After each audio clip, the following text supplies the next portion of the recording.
right, we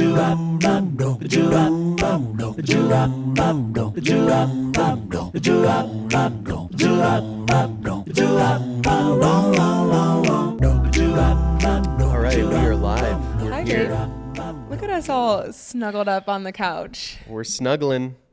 Snuggle. I feel like I'm on a date with you. I feel like we could use a date. You're telling me. Luckily, we get some time. Whoa, you good there? Whoa. It's like That's why I brought the water, is because you said no, but I knew it would come in handy. You know when you eat popcorn and like a kernel just finds its way back there? Yeah. I haven't even eaten popcorn, but that feels like that just happened to me. I was just about to say you have not eaten popcorn. But yeah, no, we could use a date. Luckily, we've got my birthday weekend coming up. Ooh, ooh. We do. Lucas is turning 26 and we're going to Vail. 26. Which we're so excited about because I haven't properly skied, like shredded, in way too long. Like I want to say maybe 2 years. I went one time in the last 2 years. Yeah, I feel like you've just been like either pregnant or we've had a newborn baby the past couple of winters. So this is your first winter sort of postpartum for a little bit, dropping the kids off at Amanda's parents' house, taking Vail on for the weekend, just the two of us. Got some wonderful dinner reservations. Should be an amazing time. Where are we going for dinner? So my birthday night, we're doing my favorite. I'm a huge fan of sushi and sashimi and raw fish and Japanese style cuisine. So we're going to Matsuhisa. I was about to say, and you might be thinking, why would you want to eat sushi or sashimi in Colorado? But Matsuhisa? Well, Matsuhisa? I mean, yeah, Matsuhisa, you could be anywhere. Yeah. You can be in the most landlocked place. You know that. You know that shit gonna be fresh. It's so good. Actually, you know the last time we went to Matsuhisa in Aspen, I was high off my ass. We took edibles when we were like 18. Really? Yeah, do you remember that? No, I don't. It was the summer that we went to Aspen. We were like kind of breaking up. Oh, nice. And we... Well, my tolerance was so high at that point. I'm sure the gummies just like didn't even faze me. Oh, and I took like a whole gummy. And I remember I was like tweaking in Matsuhisa. No, it should be really good. I'm actually really excited. Did you know that Nobu, you know the restaurant Nobu as well? You know that Matsuhisa, so there's a chef, his name is Nobu Matsuhisa. I did know this because you told me before we started recording. And I can't put on a face like you do. You're supposed to act like well, something I didn't tell you Yeah. is that Matsuhisa is Nobu's like fancier restaurant, or is Chef Nobu's like fancier kind of flagship restaurant. And then Nobu, he co-owns with Robert De Niro. I feel like Robert De Niro co-owns so many things. Yeah, Robert De Niro went to Chef Nobu and was like, dude, we got to do something. So he was the person who kind of made Nobu happen. Yes. Whoa. He went to Chef Nobu and was like, I want in. Let's form a restaurant. And I think Matsuhisa was already around, or maybe it wasn't, but they together created Nobu. Were you about to say that Nobu was the lesser expensive one? I wouldn't say. I mean, they're both. I was about to say they're both outrageous. Yeah, but I think Matsuhisa is supposed to be like a more of like an upscale sort of. Yeah, you get that vibe. I think Nobu is a little bit more like casual beach vibe. I think Nobu is really... No, Nobu's in cities, right? Yeah, I know Nobu in Miami. I know Nobu in California. But Nobu gives more of like a beachy coastal vibe, whereas Matsuhisa gives like the one in Aspen is like down in a basement. Like you have to walk down the stairs and it's like beautiful, you know, like. Yeah, I'm definitely ready to drop a couple Benjis on some fresh fish. So Lucas's birthday is this weekend. We just also celebrated Thanksgiving, as many of you guys also did. And I don't know about you guys, but our Thanksgiving was kind of a shit show. Oh, man. Yeah. Do you guys know about this whole, is it the neurovirus? Noro. Is it Noro or Neuro? I think it's spelled N-U-R-U. No. No? No. I mean, I could no. just look it up. I have my phone right next to me. I mean, that would probably be the smart thing You're to just do. like so not a spelling guy. But I'm good. Lucky for you, I'm a spelling gal. I just throw words in the wind, you know? So it's Noro, norovirus. But every time I would talk in my Instagram stories, it was like neuro, like neurological. Yes, norovirus. And let me just preface this, and people listening will just understand. neurovirus, sometimes referred to as the winter vomiting disease. So I'll stop there. That was our Thanksgiving.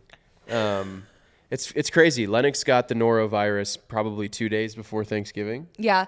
And I didn't know it was exactly the norovirus, but I knew it was a stomach bug. But he got it like on Wednesday morning at 4 a.m. He woke up and was puking. And what's crazy about this virus, it normally just lasts like 1 or 2 days. So Lennox wakes up the day of Thanksgiving. The day of Thanksgiving. Yeah, he feels totally fine. And we also don't know that the norovirus is like the most contagious virus under the sun. So we wake up on Thanksgiving Day. Lennox feels fantastic. We're like, yes, all right, we can do this.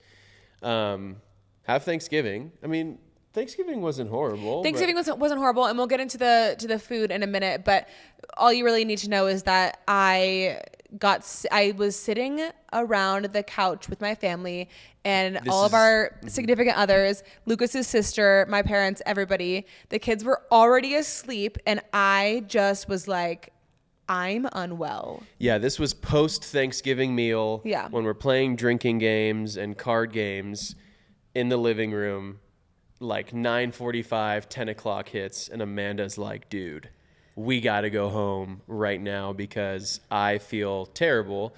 I know I'm going to get sick, and I don't want to get sick here. Like everybody else, she'd rather be in the comfort of her home, which makes sense. So that was cut short. So thank the Lord I literally said to go when I did, because otherwise we would have been stuck at my parents' house. Thank Jesus. And it wouldn't have been the worst thing in the world, but like the whole next day, Black Friday, we didn't even know happened because we were laying in bed. Because what happened was I am driving home, puking on the side of the street. People are probably thinking that I'm hammered. Well, that's what I was thinking. Thought. So we're driving home mid-drive. Amanda has to pull over. She pukes outside of the car. So then I drive.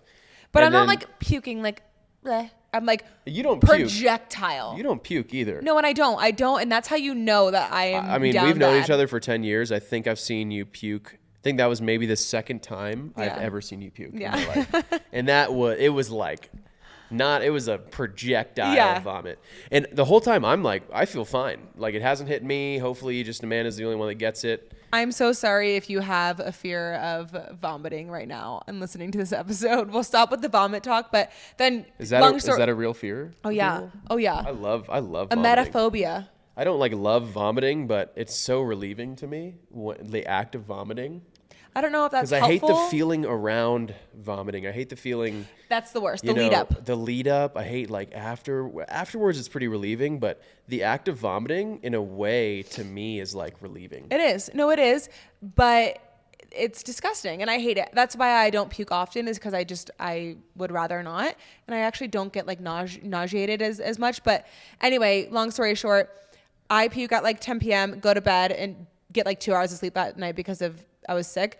Lucas literally wakes up at 6 a.m. and it hit him too. So the whole Friday. I thought I was in the clear, and I'm like, oh, you know what? I'll take care of Amanda.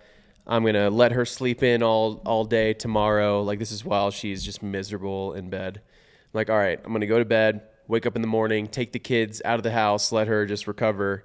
And then next thing you know, I wake up the following morning at 6 a.m. and I'm just heaving as well. There's so many words for vomiting. Yeah. Vomiting, heaving, puking, throwing up. I've never heard heaving. Heaving. That just came to me. That's dry heaving. Is that the same thing? Gagging? A lot of words in reference to throwing up. But anyway. Gagging isn't, I wouldn't say gagging. I wouldn't put that word in there. Okay, that's fine. I think I'm done talking about vomit anyway. Yeah, but that was our Thanksgiving. So we got sick, and pretty much everybody else got sick as well that we saw that night and came into contact to. But our Thanksgiving actually was the food itself. You fried a turkey. I fried a turkey. I personally cooked the turkey this year for the first time in my life. Normally it's Pops. Normally it's, either or Amanda's mom or some other relative. But I took it upon myself this year. I was like, I'm going to put my big boy pants on. I got 2 kids going and, heading into culinary school next year. Let's rock and roll. I had a fried turkey most of my life for Thanksgiving. I was like, fuck it. Let's do it. And how'd it turn out? Yeah, you killed it. You low-key killed it. I would have preferred if it wasn't peanut oil because it's more inflammatory, but you killed it. And I wish I really experienced it the way that I wanted to, because I could feel myself getting a little like, oh, I don't know how my stomach feels, like right before we had the meal. I actually made bacon wrapped dates. That's what I contributed. So I did bacon with goat cheese and the dates. Which was delightful. So good, but also so rich. You can't really eat like a lot of them. I probably ate 7. I think I ate 3. Yeah. But They went really well with my old fashioned. Thanksgiving meal is just tainted for me with the whole norovirus. But, I thought that the turkey was probably the best thing there, which is usually not what I would say. Yeah, I'll take it. Shout out to my dad. Did a lot of coaching. I was like, Dad, how do I do this? Thank you to my dad. And my dad. Thank you to my dad. Essentially what I did was I brined it. So when you brine a turkey, you just submerge it in like seasoning like water. Marinate. Like salt water that has like, garlic and a bunch of other spices. Brined it for a little over 24 hours.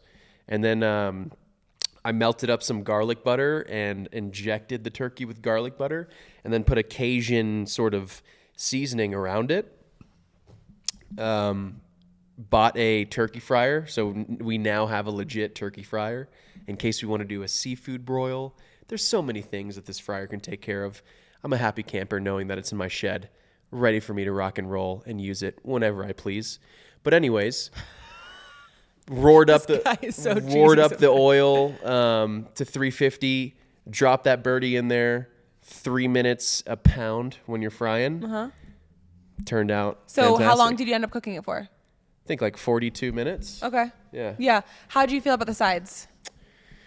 We missed. we missed the sides this year. We didn't have some of the vital sides, I feel like. Yeah. I feel like Well, that's what I was going to say, because usually my favorite thing about a Thanksgiving meal is the sides. It's never the turkey. No, it's never ever and the turkey. And so here's the thing is I'm gluten and dairy free, usually not as of late because I've been able to tolerate it. And I feel like every single time I say I'm gluten and dairy free, but I'm actually eating it now. Yeah, you're I'm like, probably shut not up. anymore. Like, no one wants to hear that. Honestly. I know. But what I mean by that is like, I will eat the mashed potatoes. I will eat the mac and cheese. I will eat the sweet potato. We didn't have any of those things. Did we have mashed potatoes? We did.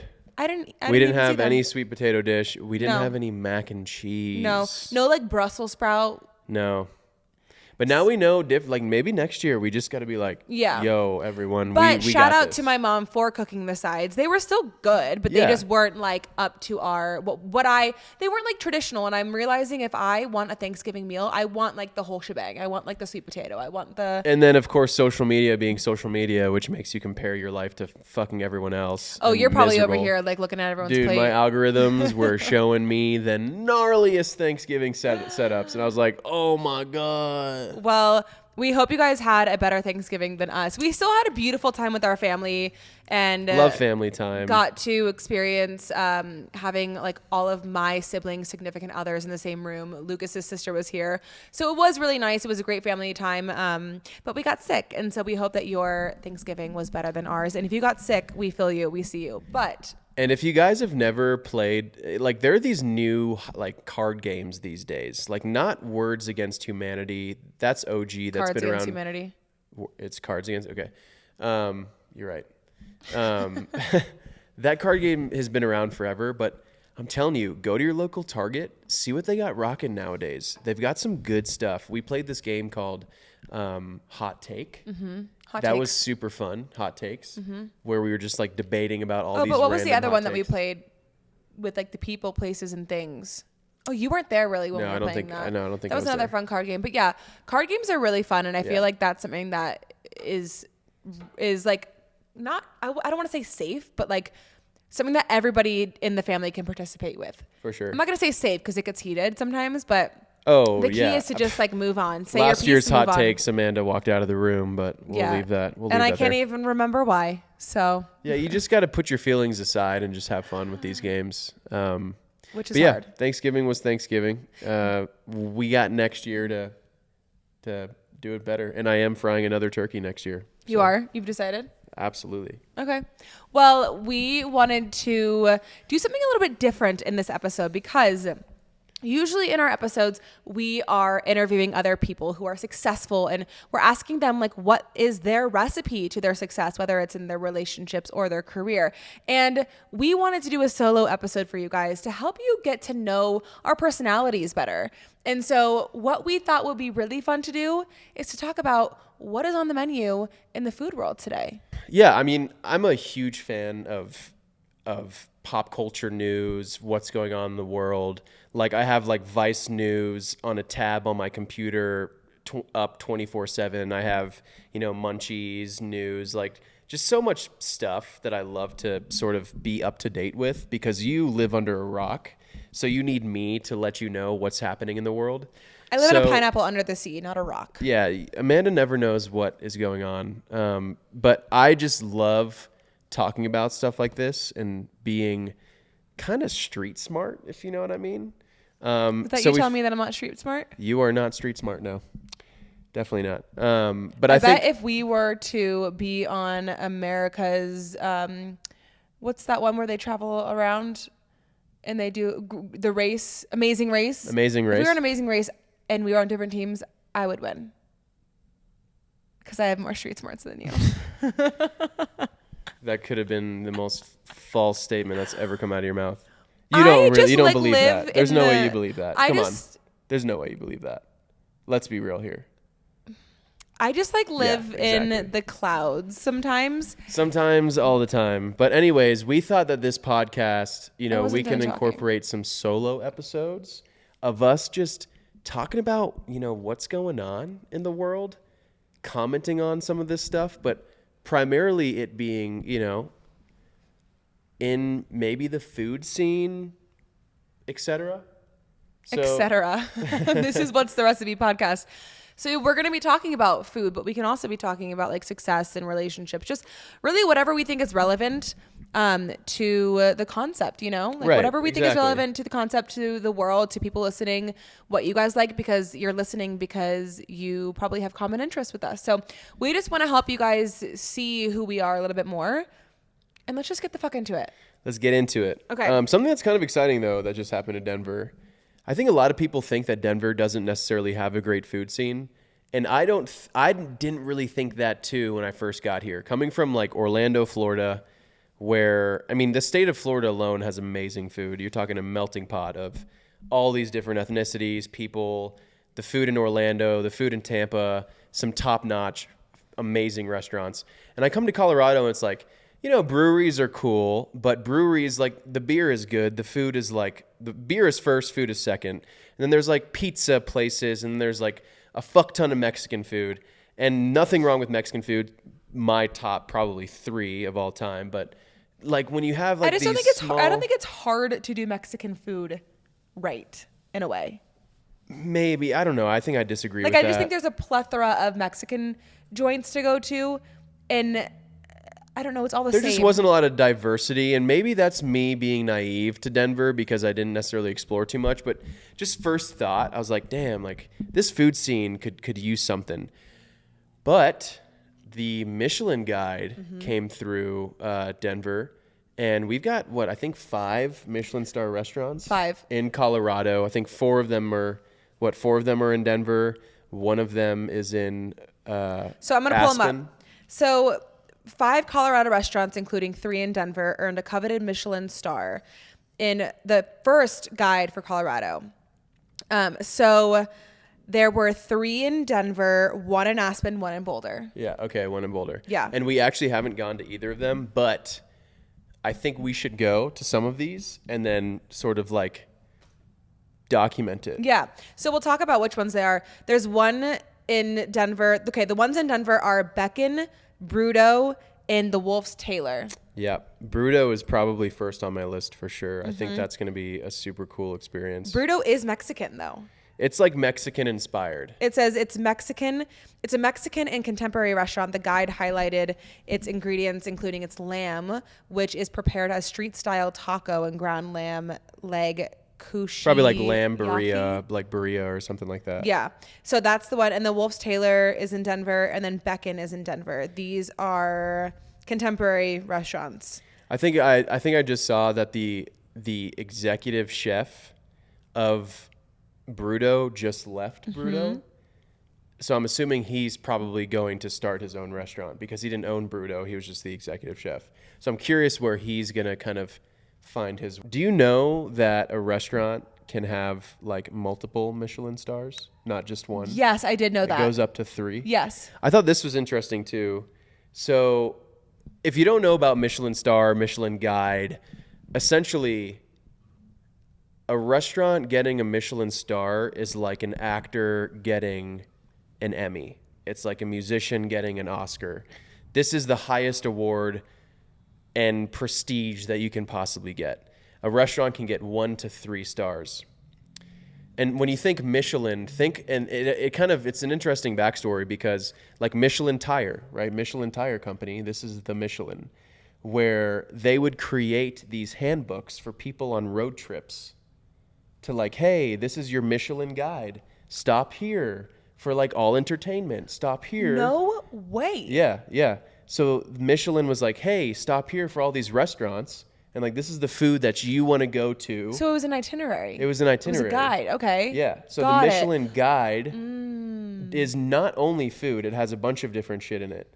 But then it created this prestigious, like, if your restaurant was on the Michelin guide and had a Michelin star, like that's legit. And it went beyond and each star means something else. So you got to hear this. So if a restaurant has 1 star, it means it's a high quality cooking worth a stop. If a restaurant has 2 stars, it's for excellent cooking worth a detour. If a restaurant has 3 stars, it's exceptional cuisine worth a special journey. Wow. Isn't that cool? Okay, so do you get 1 Michelin star and then you have to get another Michelin star, or can you just like right away get 3 Michelin stars? I think you start with 1, and then if you keep just like fucking shit up, if you keep just like wrecking shit, you just earn more. Yeah. And you can only go up to 3. Yeah. No, that makes sense. Cool. No, it is really cool. It is really cool. And we need to go to some of these because they're close to us. We'll go, we'll document it, we'll make it a little travel vlog. Because I think we're going to do that in Vail this weekend. I think we're going to try to do like sort of a hybrid fun. I would love to try to do a vlog cast. So like a video podcast. Ooh, a vlogcast? A vlogcast. That's fancy. And I think it would be fun to even document like and talk about like where we're going to dinner. And yeah, I think this weekend's going to be badass because we both love to ski and we can both rip it up. Amanda's better at me right now, but won't be better in a couple winters. We love to have. The only thing that you're better at is you can go faster than me because you're heavier. Like heavier. Yeah, right. But you've been skiing your whole life. It's called gravity, and that's the only reason you're better than me. Thank you. You're actually it's not called better than I me, have though. a fat ass and I haul ass down the mountain. But anyways, it's gonna be a great weekend because it's gonna be a weekend that we can just be a couple, just her and I, skiing down the mountain together, drinking fantastic cocktails, and is it après skiing? Après ski. Hanging out at a house, having fun times in the hot tub together. What were you about to say? Wait, no. What were you about to say? This isn't that kind of. We're not going to go there. I need to keep my condom on. No, I need to keep my sexual innuendos. Yes, at bay. Hey, I thought this was about them getting to know our personalities. I think that's enough for them to know. Okay, so I want to bring up something that is also I guess in the Denver food scene. South Park creators Casa Bonita is now open in beta testing, which means that they're only giving tickets or reservations to people who are on their exclusive email list. You can't just walk in. You can't make a reservation. Is that like... It's literally on their website right now. Is that old news, though? Nope. It's on their website right now. If you go to Casa Bonita Denver, sign up here to be eligible for tickets and for news and other updates from Casa Bonita. You can't even click to get tickets. They're making it exclusive. Which is so interesting to me. Yeah. So Casa Bonita is this super famous Mexican restaurant in Colorado that literally it's like what's that restaurant? It's like the Rainforest Cafe, if you know about those restaurants in downtown Disney. But this Casa Bonita place literally has cliff divers. Let me And, read it because yeah. I got an article from Westward. This was from October 20th. And someone says, where is it? But essentially, this legendary restaurant was like run down as fuck, like super sketchy, but was there because it was almost a staple. And then it closed down. And then the creators of South Park literally purchased the restaurant and then did an entire revamp and now like reopened. So everyone's talking about it. It's kind of something Which is, really you know cool. what's so funny? Because when Lennox did the Shredders class, the ski lesson, Right. his instructor was saying that she was going to go work at Casa Bonita because Well, I think she tried to before when it actually opened. Yeah, it's probably a gold mine for anyone working there. I think what it happened was it opened in right before the pandemic, and the pandemic shut everything down, and then it kind of has slowly been trying to reopen. But this article says, if you've never had the pleasure of actually going to Casa Bonita before, the best way to explain it is like going to Disney amusement park for dinner. Right, that's why I More said Disney. specifically, a Pirates of the Caribbean themed restaurant that just so happens to serve Mexican. There are things like cliff divers, brawling pirates, Wild West shootouts, a haunted tunnel, and a video arcade. Yeah, I mean, it's just like so much shit going on. How do you and then feel you're about that, eating, though? And then you're eating enchiladas and fresh salsa. How do you feel about that? I want to go. Put us on the list Really? right now. Yeah, we gotta record that shit and let people know. True. I think it's worth going for the experience. How can but you? like, That's what it is. It's an Yeah. experience. You're not going to. The place isn't going to get a Michelin star. You're going for. To get drunk off of margaritas and watch cliff divers like come close to dying and breaking their necks. Did you ever watch South Park? Not as much as all my friends, honestly. Was it big amongst your friends? It was. I mean, every Stoner. Yeah. I mean, not necessarily stoner, but South Park is an extremely loved. Have you ever sat down and watched an No. It's fucking hilarious. I mean, I have seen bits and pieces, but that's like not really my humor. Well, the best part about it, it's so relevant to Colorado. not to Colorado, to like what's happening in the world. But These isn't it- writers? Isn't it based in Colorado? Oh yeah, I think there is a South Park, Colorado. I mean, the writers literally went to. Babe, you lived. I know that. Fun fact for Yeah, everyone fun fact. listening. I- Amanda's sophomore. You want to tell my story? I really do. I feel like I give it more zest. So my junior year, you're not going to tell this one. My junior year of college, I lived in a house on 9th Street in Boulder. 9th in, I don't know I think it was just 9th Street across from the cemetery. And that was the same house that the creators of South Park lived in way back. which is pretty cool. Yeah.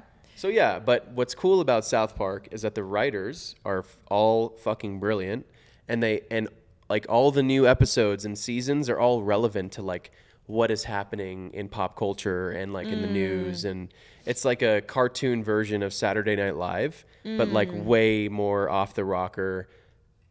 I really can't compare it to Saturday Night Live, but it's that essence of them making fun of like when the election's in town, they make fun of the election, like all that kind of relevant stuff. But it's a cartoon. But it's a cartoon, and it's fucking See, hilarious. I think that's where the disconnect is from me, because I love cartoons, like I love animated movies, like Disney movies, but I'm not into like cartoons that are also like actually like spitting facts. You know what I mean? Or like being funny. Well, yeah, raunchy and Yeah, like really, I'm not into like cartoons being Saturday Night Live. I'd rather watch people being Saturday Night Live. You know what I mean? Yeah, but we should that'd be funny. We should do a whole episode where we Yeah, sit down and we watch an should sit episode, down and then we watch go to South Park. Casa Bonita. That'd be great. Wait, because is Casa Bonita like in South Park? I don't believe so. So why is it named Casa Bonita? It's just completely separate? Well, I think the restaurant's always been called Casa Bonita. Oh, has it? Yeah. The South Park writers didn't or creators didn't buy it and then name it Casa Bonita. Oh, okay. It was probably a restaurant. It's a legendary restaurant that was Yeah. just going under and needed someone to save them. They said that they put $40 million into it. I'm sure. That is nuts. Probably needed for you. They probably I'm sure the floors were like fucking rotting and shit. That is nuts. Okay, there's another one, because we were talking about Thanksgiving dinners, and I was doing some research for things we could talk about in the food world. And there's one where it says, my family of 4 spent $130 to have Cracker Barrel make our Thanksgiving dinner, and I'll do it again for the holiday. Dude, I'm not opposed to that at all. $130 for an entire Thanksgiving meal. Let me just read off what they got. Okay. Let me get that, honestly. First of all, for anybody, do you think Cracker Barrel is like nationwide? Is it? I believe it's absolutely nationwide. It's like road trip food, right? I mean, yeah, pretty much. But I wouldn't say road trip food, but yeah, I mean, it's pretty, yeah. I mean, Cracker Barrel is a legendary spot. So it's a heat and serve family dinner. Yeah, and my favorite is like the room before the dining room where it has all the knickknacks and the candy and shit. We're big knickknack people. Yeah, I like a good knickknack. Like, we don't love a tchotchke. Like, we're not chuggy like that, but we love knickknacks. Whoa. What did you just say? We don't love a tchotchke because we're not chuggy, if you know what I mean. So chuggy people like tchotchkes? Yeah. So a chuggy's always got some tchotchkes. Yep. You got it exactly. That is new to me. Yeah, you got it exactly. Interesting. But we do love a knickknack. Like, if we're going to a little mountain town or a little beach town, anywhere there's like a little historic downtown and there's like antique stores or there's like, we love, for sure. I mean, farmer's market. If you're looking at that kind of knickknack, Cracker Barrel is not where you get those. Knickknack, paddywhack. Give a dog a Cracker Barrel. I was more so thinking of like the candy section, you know? Oh, got it. Because it had like a smorgasbord. You would be thinking of the candy section. 100%, yeah. I mean, I haven't been to Cracker Barrel in a while, and whenever I have, I was definitely younger. And when I was younger, like, you're talking candy was like number one on the list for me. So, yeah. I don't even mean for this to sound superior, but I don't like candy. I'm not a candy person. I'm way more of a chocolate person. No, candy I'm not a candy person. You put Sour Patch Kids, Haribo gummy bears, and like Kit Kats in front of me, I'm going for the Kit Kat. Yeah, no, I'm flicking the Kit Kat off the table. Get that out of my face. Let me get those Haribos. Can't. Pop those suckers open. Anyway, getting back on track. So this $130 dinner for Thanksgiving came with an oven roasted turkey, cornbread dressing, turkey gravy, cranberry relish, sweet potato casserole, sweet yeast rolls, and then their choice of a country side dish, and they got the green beans. They also added a $12 cinnamon roll pie for dessert, which sounds fire. I was thinking you were going to go a little bit harder there.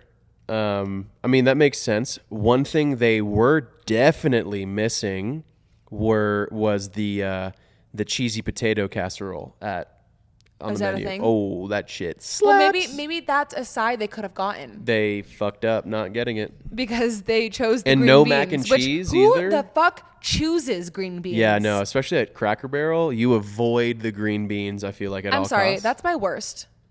That's your worst. That's my worst. Out of the veggie familia. I don't like green beans. I do enjoy green beans. When I think of green beans, I think of like that Asian style green bean with like the really umami, like sesame oil and like sesame seed, green beans, like the green beans you get at like a good fucking Japanese restaurant. Or I'm thinking of edamame. No, I'm not. I mean, edamame is fantastic too, but I'm thinking like when I think of green beans, I really actually enjoy green beans a lot. I'm thinking either those like, Japanese style green beans, or I'm thinking of green beans how my mother made it growing up, which is those are good. Yeah, green beans, garlic, onion. I mean, pretty simple there. What I actually would love to even do on that is add a little ginger in there. Because my favorite combination of spice and seasoning and flavor is garlic and ginger together. Ginger's a fine line for me. I only like ginger if I'm drinking a Moscow Mule. Like I love ginger. I only like the flavor of ginger if I'm. So you don't even. Actually, I don't even think I've seen you do this. When you eat sushi, you don't even have ginger. No. I do. It's a palate cleanser. No, get that ginger away from me. Get the ginger away. Let me just get that sush. Is the sush huge? The sush is huge. Nowadays, man, when I'm going to a sushi restaurant, like the rolls are good, but man, I'm looking at that sashimi. I'm looking at that nigiri. Nigiri. I'm a whore for some good, fresh That's actually fish. what I might get at Matsuhisa is the nigiri. I just love They have fish some really good and sashimi dishes that I think rice. we should just stick to. I Like, don't like sashimi like you do. I'm not going to just like sit there and pile 12 raw fish into my that's mouth. me all day. Let me get Yeah, you better like 24. raw fish. Yo, that's too far, bro. Come on now, Amanda. Okay. That's crazy. So the next one I want to talk about is, Wait, are we done with the Cracker Barrel thing? we don't have to be. Do you have something to add? Would you do that? Would you do Cracker Barrel? 100%. You're talking Cracker Barrel, cheesy potato casserole, mac and cheese, biscuits with gravy. Let me get that turkey as well. I don't know, but man. This person said that they're a food writer, and it was so tasty that they're going to do it again for Christmas. I mean, shit. All the power to them. All right, next.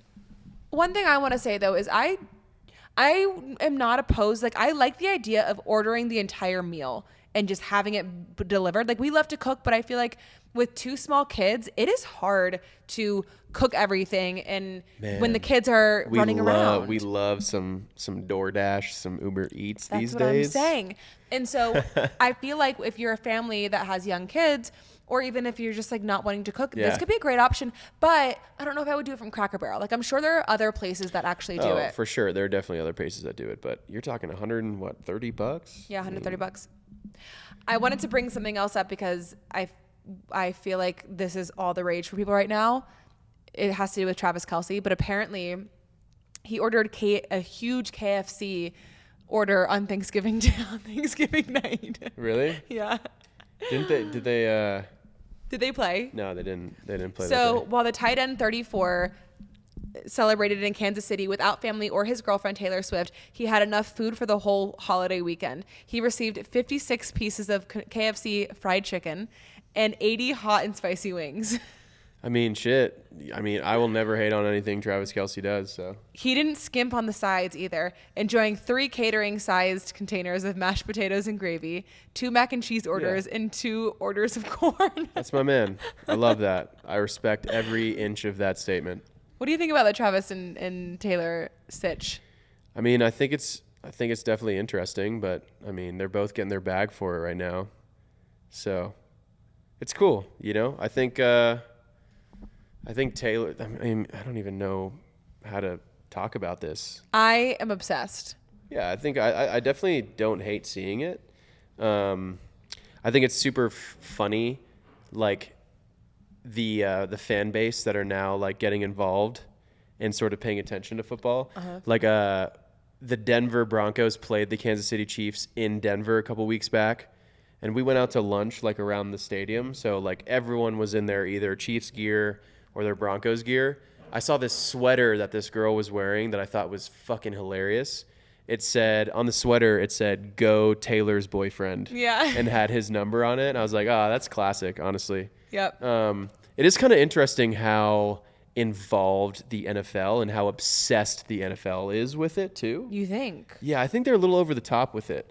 Like, I wonder who their marketing managers are. The statistic team, and I will say NFL, they pump out some of the oddest statistics like ever, like some of the weirdest shit that you would just never think about. What do you mean? What do you mean statistics? Just like, so for example, they headlined while there was a Kansas City game going on. I don't know if it was against the Broncos, but it was against another team. And they headlined when Taylor Swift is in attendance, Travis Kelce has like 80 plus more yards on average during the game than when she's not in attendance. Like weird little statistics like that. And then they just like hound on it. And then the commentators are like, well, you know, Travis Kelce didn't play the best game, but if Taylor was here, you know, he would have had possibly an extra 80 yards in 7 catches. Well, the NFL is a business. Yeah. They're going to do whatever they can to get eyes that on analytical the team games. just does not sleep, man. Does not sleep. Do you think that the NFL needed Taylor? No. Are you fucking crazy? What? She's probably doing the Lord's work. No. The NFL is just fine Why without Taylor don't Swift. you just be thankful for Taylor. No, I will say those viral videos were super funny when like the girlfriends or like the wives or whatever would like low key film telling their husband like, you know, Taylor Swift really put Travis Kelce on the map. Like, Yeah. yeah, I know. It's like, I mean, she kind of did. I had no idea who Travis Kelce was before Taylor Swift. No idea. yeah, but that not doesn't, one, you don't, not 1 ounce. So what we're saying is she put Travis Kelce on the map to women and to other demographics of people. yeah, I guess I could respect. I can respect she that. didn't But put it for on the average, no, not for football. yeah, for the average made a name for football himself in fan, that, like yeah. he's a Hall of Fame fucking tight end. Like Do you think if he- arguably one, like the best tight end to ever play. But do you think if he were to walk around in a random city before he started dating Taylor Swift, that he would be like No. chased down the streets? No, definitely not. Or and I'm recognized. sure that sucks nowadays for him.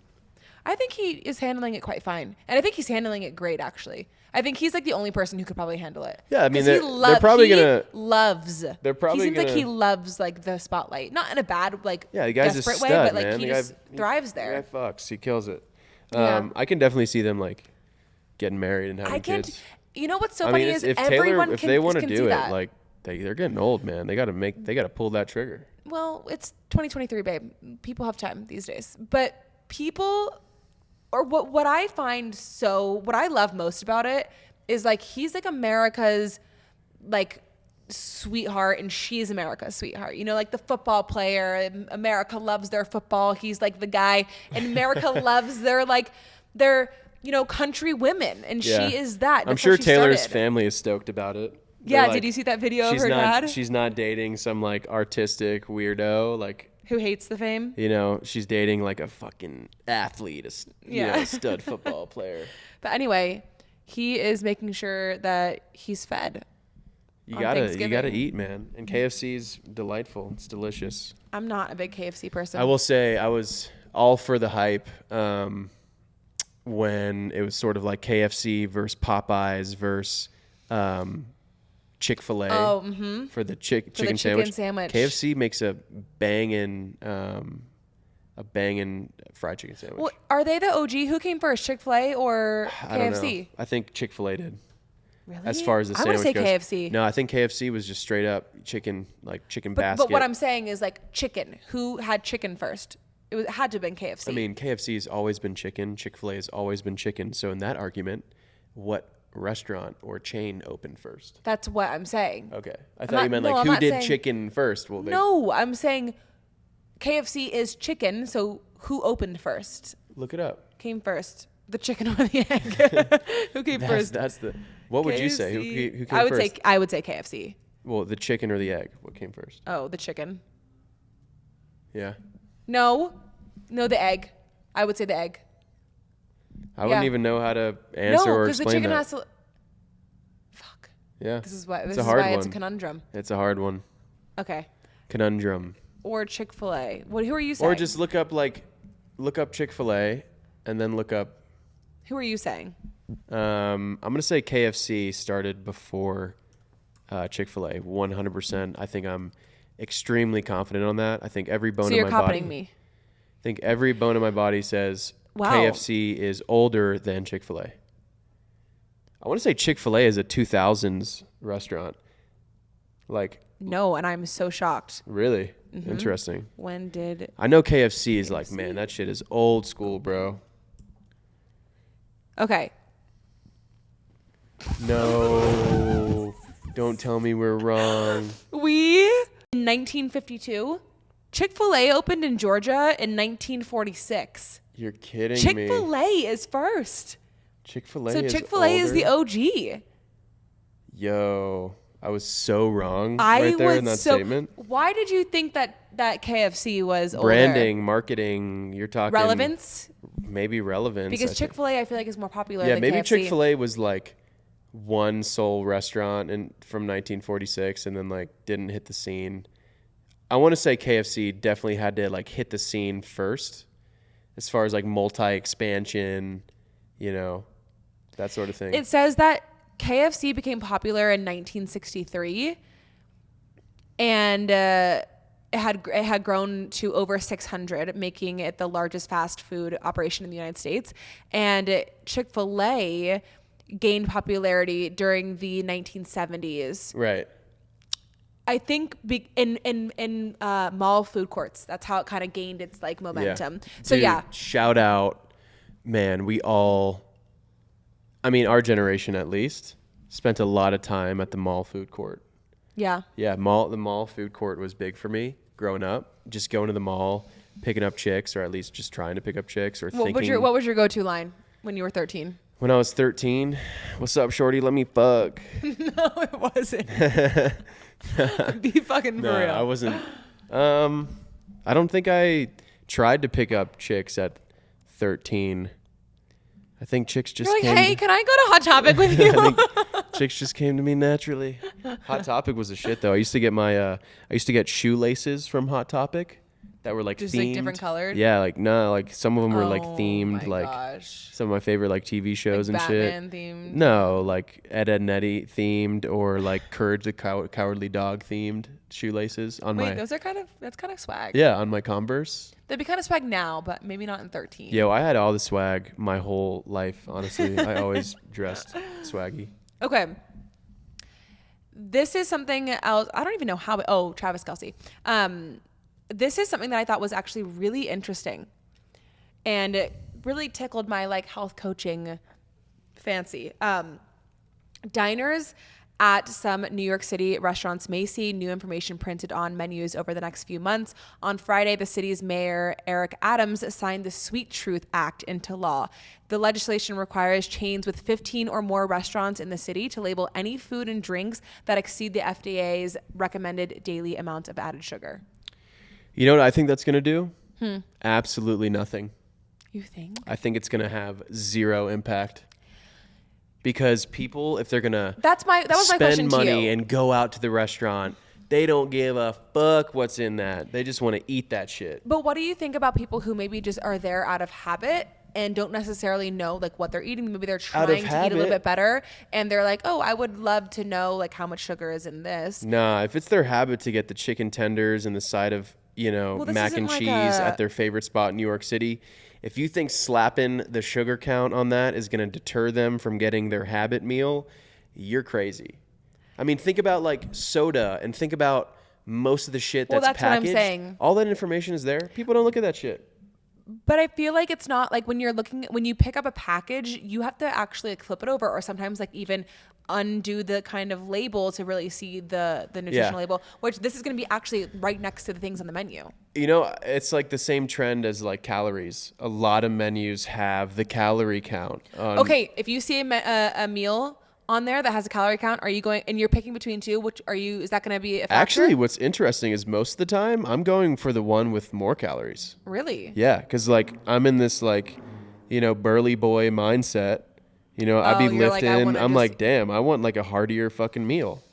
So it has like, it's a double-edged sword. I don't know. I think that's just the mayor like trying to be all. I actually like that they're doing that. Yeah, Because I mean, look, I don't hate it. I'm not gonna like. I wouldn't vote against it. I'd be like, yeah, you can have my vote. It's not gonna affect me. So, I think it would affect me, and I think that it's just nice to know. I think I think I'm all for empowerment. Like at least have the information, and if you still want it, great. But have the information and know what you're eating, and I think it helps people because people just so often are just so used to getting whatever they want. And if they knew like, oh my God, there's 70 grams of sugar in this soda, maybe they won't get it. Yeah, you're not wrong. I mean, I guess sometimes I'm in the mindset like when I'm on my hot girl shit, like. Oh yeah, let me hear that. If I'm between two meals and I'm like trying to, cut it back a little bit, I guess I would technically go for the one. Why does a hot girl shit need to be cutting back calories? Like when I'm trying to, like what if a hot girl when I'm trying to work on my figure and stuff. What if a hot girl moment is going for more calories? All right, well, that could be another podcast, but we got to have Lizzo on the no, that's Megan Thee Stallion. Yeah. That's Real Megan. hot girl shit. That's Megan. My girl Megan. Okay. The last thing I want to talk about is something that you actually brought up a few weeks back. The 40 best Food Network shows of all time. And we're not going to go over all 40, but it caught my eye because it's a conversation we've been having. Yeah. What? I want to preface this though by saying Food Network shows these days are trash. That's why I was saying, what food shows are out there that are actually good? Dude, they're all these like dumbass competition shows, Beat Bobby Flay, you know, like there's It's entertainment. It's all not necessarily entertainment. like education. Like let's actually get in the kitchen, because people aren't in the kitchen these days. And people aren't falling in love with like chef like chefs anymore. They just want to see like normal fucking people try to cook and like go and like compete with each other. It needs to be like a game element. Yeah, and that's all there is these days. But do you think it's maybe there's no because- more like Mario Lagasse's. There's no more like these like these badass chefs just like in the kitchen cooking shit. And if there is, a lot of that has like floated over to like YouTube. Yeah. You know, there's really the Food Network channel, I feel like, is not featuring any sole chef just cooking their shit anymore. But do you think it maybe is because like cooking shows were primarily for housewives to like learn how to cook dinners for their families, and now that's kind of not a thing anymore. And not everyone's in the kitchen as much. People are working so much more. People aren't cooking as much anymore. So why would they even need to have somebody in there teaching you how to make a recipe when somebody could just pull from a cookbook? Yeah, no, and I think the world is too saturated these days with these like social media chefs. Where I love a social media chef. I love a social media chef. But it's all like that same fast pace, like put in the salt, put in the garlic, da da da da da. Like there's no, with the exception, there's like, I want to see more, you know, Maddie Matheson chefs. Yeah. Who are just lights out when it comes to their personality, when it comes to their look, and he's in the kitchen cracking jokes, actually making a meal. There's another girl I really like too. He has a show through Munchies, which I believe is owned by Vice, where he does like a lot of those cool cooking specials where he'll be in the kitchen and he'll be making a meal. But like it's not on your like big Food Network anymore, that kind of stuff. I feel like he would be the first person. I don't think so. I think he's too controversial. Why? Because he like cusses and he's like loud and funny, and he has he's tatted from his head to his toe, and like I feel like the whole prim and proper, buttoned up way of marketing needs to die, because people are not prim and proper, buttoned up anymore. Yeah, we need to get grungy with this shit. People want to see personality. They want to feel like they can kind of see themselves in people. That's why they love him, because he's real. He's himself. He's honest. He's like fun. He like curses. He's like, he just does whatever he wants, and people want to see that. I will never understand why people need to be censored on TV. You think it's just like for kids, in case kids are hearing, or like no? What is it? It's for the Midwest, or like what is it's for everyone in like central United States where there's nothing to do other than just watch TV. Like that is like the bulk of where these channels get their viewership, and like they don't want to ruffle their feathers. I will say I don't hate all competition cooking shows. You're talking OG. What I like remember staple, core memory of mine growing up was watching Iron Chef America with my dad. That is legit. Because you're talking like Michelin star like chefs, like executive chefs are facing off. That's some cool shit. But here's the thing. I don't want to see somebody face off. I want to I miss because I never watched cooking shows. Even Bobby Flay, all the things. My dad loves Beat Bobby Flay. And the only time I ever watched it was with him. But I never sat down and actually watched it. But I feel like nowadays, especially because I'm a mom and I do want to be able to cook meals for my family. And I just like more like slow paced, like almost mindless things that are therapeutic. I would love to see like somebody on the screen just like walking me through how to make a recipe. Right. Yeah, you really don't see that too much these days. And if you do see it, it's like still like these people that have been around for fucking 20, 30 years. Like I don't want to see Rachel Ray anymore, to be honest with you. And I was I'm obsessed with this show, Lessons in Chemistry. I read the book last year, and the show is so good, and it really was inspiring me because it also like plays into the concept that we are doing on the podcast. Like we have a very 1950s style, like we have a diner logo, like we love that kind of vintagey vibe. And on Lessons in Chemistry, if you haven't watched it, I'm not going to give a spoiler, but she has a cooking show, and I just love that whole concept of a cooking show. I think it's but the old concept. Right. And so I was looking through like, because again, I don't really even know what cooking shows are like out there now or have been. And there's one called $40 a Day. Did you ever watch that one? No. Rachel Ray taught us all how to dine on a budget. I don't want to know how to dine on a budget. I think the thing is too, is like cooking is an art. Totally. I want to, when I watch Lessons in Chemistry and I watch her make a chicken pot pie, I'm like, that looks so decadent and like a masterpiece. Like I want to learn how to make something that cool, that good, that beautiful. Right. You know? Right. Food Network star? No. I Heart Food. I know this person. Hannah Hart, you're right. Got her start on YouTube. That's cooking really junk. That's really where the food scene is these days. Is YouTube, like Munchies. I feel like I've mentioned Munchies a bunch during this podcast. Munchies want to sponsor us? Yeah, please do. There's a couple other ones that are huge, but yeah, YouTube is big. So this girl Hannah Hart, I actually do know who this girl is.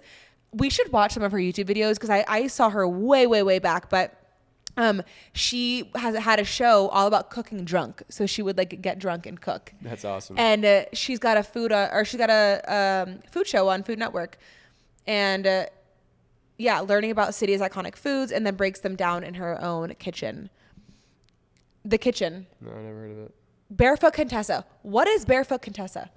Well, this chef, Ina Garten, she's a big time chef. Ina Garten? Anna, yeah. Ina Garten. She is? Who is she? Yeah, she's just like an OG. She's like another like Rachel Ray.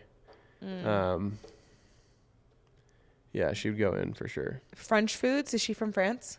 No, she's American as fuck. Oh. The Pioneer Woman?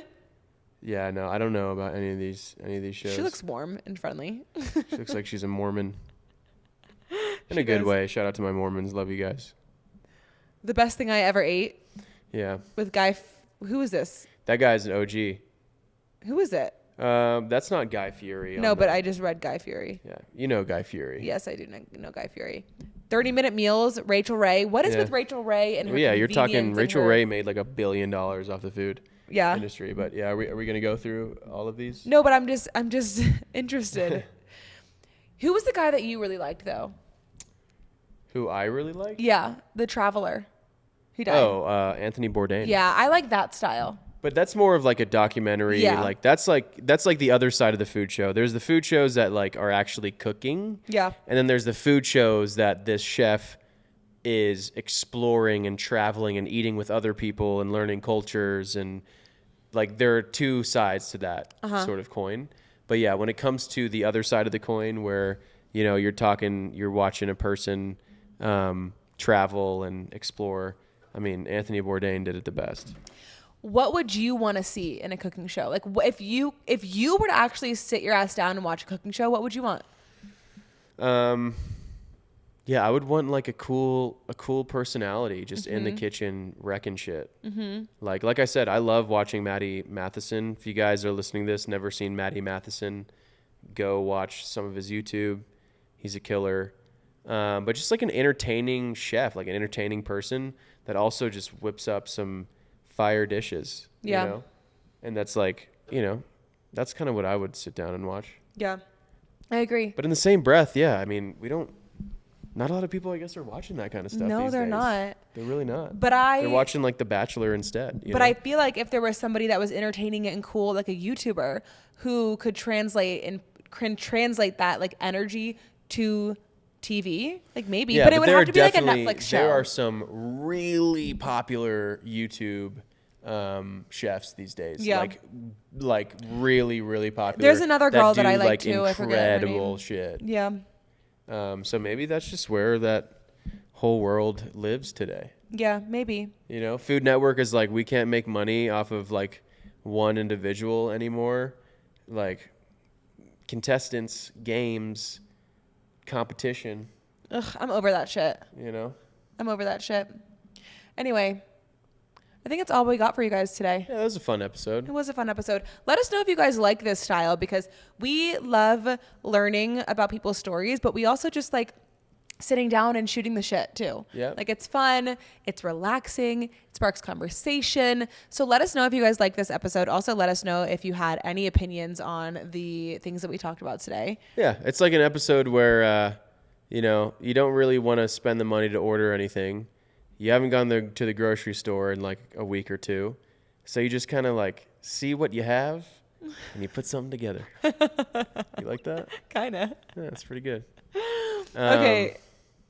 Anything else to add? No, I think at this point, this episode is officially 86th. But before we 86 it, be sure to follow us on TikTok, which is What's the Recipe Pod. And then on Instagram, What's the Recipe Pod as well. And if you're not watching on YouTube, start this episode over and watch back on YouTube.